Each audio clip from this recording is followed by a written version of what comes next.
I'm Martha Higdon from quiltingbymartha.com. Today I'm going to show you how quick it is to put your binding on your quilt with your long arm machine. First you need to cut your binding strips, sewing them on a diagonal, and then I fold mine in half. I cut mine at 2.5 inches, folded it in half. And what you want to do is once you get your binding done, then you want to find the center of the binding, and then we're going to start at the top of the quilt. You can add the binding before you quilt it, or while you're quilting it, or after you're done quilting it. This one I've already quilted and I remembered, oh, I want to put the binding on. So I have the center of the binding and I put it in the center of the quilt at the top, and then I'm going to pull some off to the side, and then I'm going to let it hang over the one side. And I'm going to take my other half and I'm going to take it over to this side and then let it dangle this way on the other end. Then I am going to start in the center,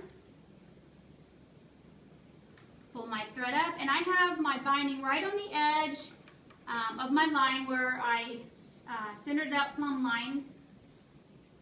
And then as I'm ready to go, you can pin it if you want, but I just keep it right on that line. And then I'm using my foot down here as a guide to go slowly across. And then if you want to double check it, you can bend it over and see that it's halfway through my binding so that the other half will be on the back side. And you just continue on, and I use the 11 inch stitch before, or stitches per. And then I'm going all the way, just like you would on your regular sewing machine. And if you don't feel like you can keep it straight, you can use your ruler or straight ruler. Like I said, pinning. And then when you get to the corner, it's just like you would on your regular sewing machine. You're going to do that 45 degree, and then you're going to fold it back down, back over, like that. And then what you're going to do is you're going to have that lip there, and I just come straight across, and then I go, make sure I'm in that corner, then I go up and around, and I come back in on the other side of the loop, leaving my area is just keeping it straight down, using my foot as the guide. And I would check it to make sure. Looks like it's pretty good. And then I'm just going to continue all the way down to the side here.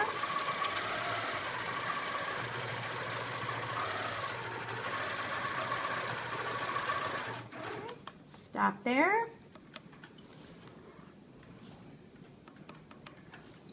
Take my thread from there, then I go back to the center. I'm going to do the same thing to the other side. Pull my thread up, and go back across.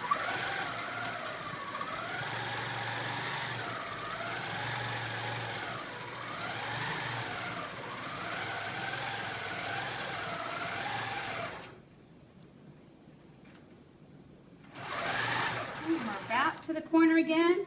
We're going to do that 45 degree up the corner, and then you're going to pull the 45 degree up and then pull it straight back. And again, using the lip, go all the way to the corner, go up, back around, back into the corner, making sure that you get it. Coming straight down. Now you can cut your batting away first, or you can leave it on and then cut it afterwards.